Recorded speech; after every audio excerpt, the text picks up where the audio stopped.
Assalamualaikum warahmatullahi wabarakatuh. Annyeonghaseyo ya Rabun. Kembali lagi nih sama aku. Welcome back to my channel. Di video kali ini aku juga akan menyelesaikan tugas mata kuliah Filsafat Pendidikan Islam lagi yang diampu oleh Bapak Dr. Andes Ahmad Haris MAG, di mana tugas ini itu tentang penelitian TPQ. Di kampungku atau di tempat tinggalku dulu itu ada dua macam metode pengajian. Yang pertama itu formal, dilakukan ketika setelah selesai sholat asar sekitar jam 4 sampai jam 5 lebih, biasanya itu maksimal setengah 6. Lalu ada yang non formal juga, itu dilakukan ketika selesai sholat maghrib sampai menjelang sholat isya.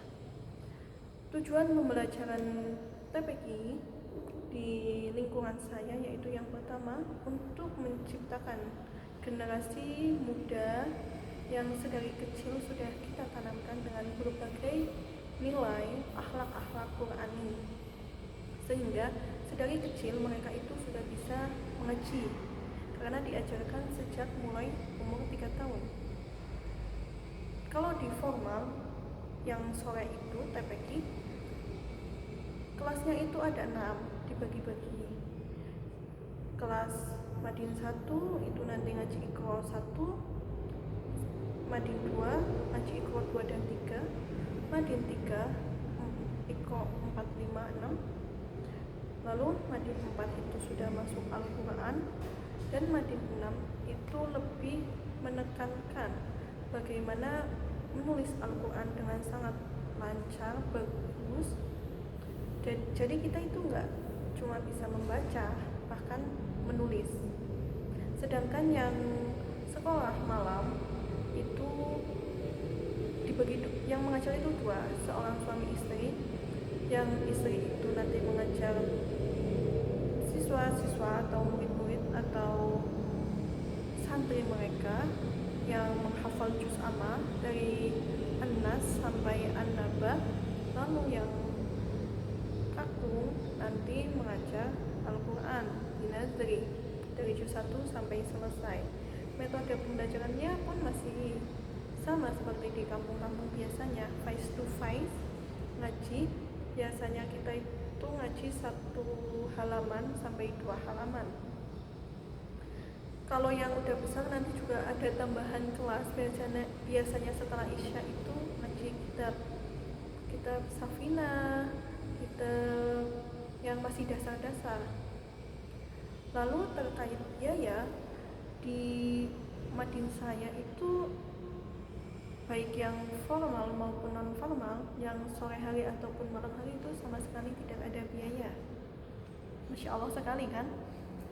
Paling kalau yang sore itu karena ada imtihanan atau khataman setiap tahun, 1 tahun sekali, dulu itu ditarik sekitar 100.000 untuk tasyakuran.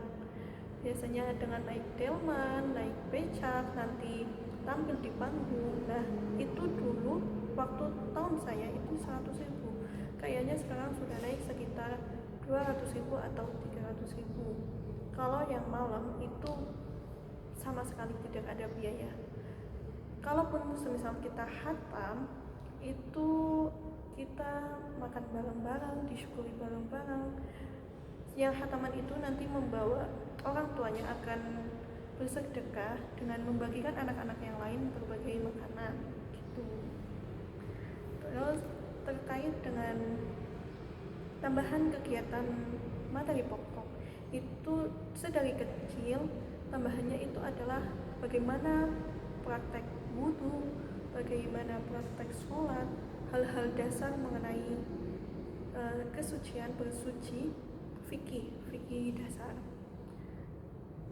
Kegiatan murid dari mulai masuk sampai pulang yaitu pertama, semua siswa, semua santri, semua murid itu berkumpul di kelasnya masing-masing. Biasanya itu di gedung atau di masjid, disatir pakai satir. Masing-masing kelas itu cuma satir batasnya. Mereka pertama masuk, lalu membaca doa bersama, nanti ustadzahnya masuk membaca bersama semuanya, lalu face to face ngaji satu persatu dari baik yang kelas 1 sampai kelas 6 itu sama kayak gitu modelnya, termasuk yang sekolah non formal yang malam hari itu seperti itu. Dia pertama semuanya suruh ngafalin, nanti yang sudah siap maju satu persatu yang juz amma, yang ngaji Al-Quran pun sama, semua saudara nanti yang sudah siap maju langsung maju ke ruangan untuk ngaji face to face. Lalu poin yang lain yaitu terkait progres anak dikatakan sudah bisa naik ke kelas selanjutnya jika dia sudah mulai lancar dalam membaca. Baik yang kelas 1 ingin naik ke kelas 2, berarti dia harus sudah bisa membaca Iqra juz 1, juz 2. Juga ada tambahan doa-doa lain seperti doa keseharian, baik yang panjang ataupun yang pendek. Nanti disesuaikan dengan kelasnya, mungkin yang kelas 1, 2, 3 itu masih bacaan-bacaan pendek seperti doa mau makan, doa tidur, doa bangun tidur, doa ke kamar mandi, itu diajarkan. Nanti setelah yang kelas 4 ke sana itu doanya baru yang panjang-panjang. Lalu dikatakan sudah lulus, sudah naik ke kelas selanjutnya. Nah itu nanti kalau sudah bisa semuanya lancar, nanti kan ada ujiannya juga di akhir. Ujian sebelum imtihanan, siapa saja yang berhak untuk diimtihani